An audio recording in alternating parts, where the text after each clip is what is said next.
chào các bạn yêu hoa lan ha. Lại là mình của Sống Phật đây. Thì hôm nay mình có đem xuống mấy cái lan đơn thân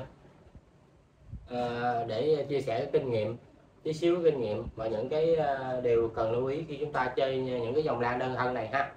Thì mình có đem xuống những cái dòng lan đơn thân như Vanda đã vào chậu gỗ, hay là Ngọc Điểm cũng đã vào chậu rồi.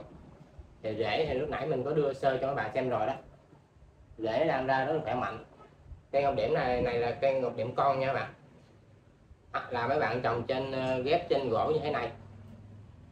Thì với mỗi cái giá thể trồng khác nhau á, thì chúng ta có cách tưới nước khác nhau. Thì hôm nay cô Chống Thực mình sẽ chia sẻ cách mà mình đã làm như thế nào để cho những cái lan đơn thân này lá thì luôn xanh tốt. Đây các bạn thấy hai cái ngọn đây rất là xanh tốt, và rễ thì ra rất nhiều và rất là to ha.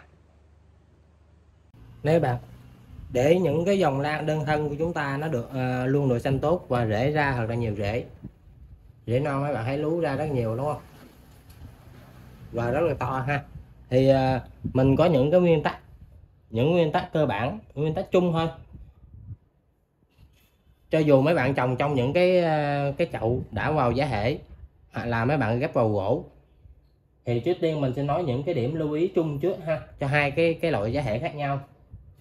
Thì mấy bạn muốn cho một cái cây lan của chúng ta nó nhanh ra rễ, đây thấy nè, muốn cho một cái lan nó nhanh ra rễ á, thì chúng ta không đừng bao giờ sợ nó héo ha. Những cái dòng lan nói chung á, thì nó ít bao giờ mà bị héo do chừng nào mấy bạn để nó khô quá nó mới héo thôi. Héo treo thì mấy bạn cố gắng lên treo những cái nơi mà có cái độ ẩm cao và thoáng khí nha bạn. Thì hôm bữa mình cũng có chia sẻ những cái cách tạo cái độ ẩm cho cái cây lan cho mấy bạn mà trồng lan trên sân thượng hay là ban công rồi đó. Thì mình cũng nói lại sơ qua cái luôn. Thì chúng ta có thể trồng thêm những những cái loại rau, hoặc là tạo lấy những cái thùng xốp, chúng ta thả cá cảnh vô trong đó để nó tăng cái độ ẩm cho cái vườn lan của chúng ta. Đó cũng là một cách rất là hay ha. Một điểm nữa là khi mà chúng ta tưới á các bạn, khi chúng ta tưới nước á, thì chúng ta hạn chế tưới nước vào vòng ngọn của cái ngọn của cái cây lan của chúng ta ha. Tránh tưới nước vào ngọn, chỉ tưới nước vào khúc thân này, hoặc là vào giá thể, vào rễ những cái rễ gió này nè, thì chúng ta cố gắng xịt nước nhiều vào.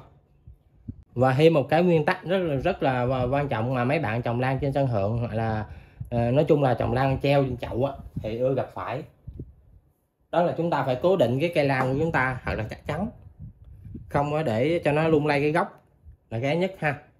Khi mà các bạn mới trồng thì các bạn nên cố định cho nó thật là chắc chắn. Và thứ hai nữa là không có để những cái chậu nó bị xoay, hạn chế tối đa chậu bị xoay khi mà trời gió nha các bạn, thì cây lan của chúng ta nó sẽ ổn định hơn và nó nhanh phát triển bộ rễ. Đây các bạn thấy cái rễ nó ở dưới đây nó ra rất là nhiều. Đây, mình mời mấy bạn nhìn hai cái cây Ngọc Điểm của mình ha. Cái này là mình trồng trên cái gỗ vú sữa, mình cố định rất là chắc chắn. Lúc mà mới trồng hai cây Ngọc Điểm này là hai cây Ngọc Điểm con nha các bạn. Thì mình có dùng một cái mũi khoan á, mình khoan một lỗ xuống dưới đây, và mình dùng một chiếc đũa mình đóng nó xuống, mình lấy một cọng dây cút mình cột nó vào. Ở phía dưới đây là mình có bó vô một ít cái sơ dừa để cho nó tăng cái độ ẩm cho cây lan trong giai đoạn mới trồng.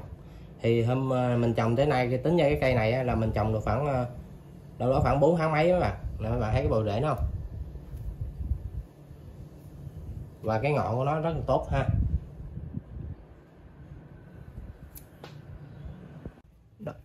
Đó là những cái nguyên tắc cơ bản khi mà chúng ta trồng những cái dòng lan đơn thân. Còn một điểm rất là quan trọng nữa là cái vấn đề mà tưới nước và phân bón. Thì phân bón thì hôm bữa mình cũng đã có nói rồi đó, cho tất cả các dòng lan thì mấy bạn nên cố gắng chỉ tưới một loại phân thôi, duy trì với cái liều lượng thấp, và duy trì khoảng 5 ngày 7 ngày tưới một lần. Đừng có dập vô nhiều quá, làm cái cây lan của chúng ta nó bị hấp thụ không có kịp và nó dư chất dinh dưỡng, thì lúc đó nó sẽ bị húi nhũng, hay là bị chậm co rút cái đầu rễ này lại nè. Mấy cái đầu rễ xanh này nè, nó sẽ bị co rút lại, nó không có phát triển được. Rồi về cách tưới nước Thì nếu mà mấy bạn không có thời gian á, đặc biệt là những cái dòng lan dễ gió như Vanda nè, hoặc là ngọc điểm, thì nếu như mà mấy bạn trồng trong những cái hớt gỗ hoặc là những cái khúc những cái chỗ trụ giống như thế này á, thì nếu được thì tốt nhất là mấy bạn tưới nước một ngày 2 lần, vào buổi sáng với buổi chiều. Tại vì mấy bạn cũng biết rồi, trồng trên đây thì những cái khúc gỗ này nó đâu có giữ ẩm được lâu, thì nó sẽ rất là mau bị mất nước. Còn nếu như mấy bạn không có thời gian á, thì mấy bạn vào những cái chậu giống như thế này của mình, lựa những cái nào cũng được, mấy bạn than củi hoặc là vỏ thông gì cũng được. Mấy bạn lựa những cái cục to to ha, đừng có chặt nhỏ ra như là hồ điệp. Mấy bạn lựa những cục to to, mấy bạn có thể chọn ít vỏ dừa vô vẫn được ha, để nó tăng cái độ ẩm, nhưng mà chọn ít thôi, đừng có chọn nhiều. Đặc biệt của những cái dòng lan đơn thân này á, nó ưa ẩm và ưa thoáng, nó không có chịu được cái sự mà ẩm ướt như hồ điệp nha bạn. Mấy bạn phải để cho cái bộ rễ nó thật là thoáng. Thì mấy bạn vào chậu như thế này rồi thì chúng ta sẽ đỡ mất công phải tưới hơn. Chúng ta có thể tưới một ngày một lần vào buổi sáng thôi. Vì nhiều người ta đi làm giống như mình á, thì mình không có thời gian. Mình vào chậu này thì nó hơi nhiều. Mình sáng mình tưới một lần, và mình đi làm tới chiều tối mình mới về.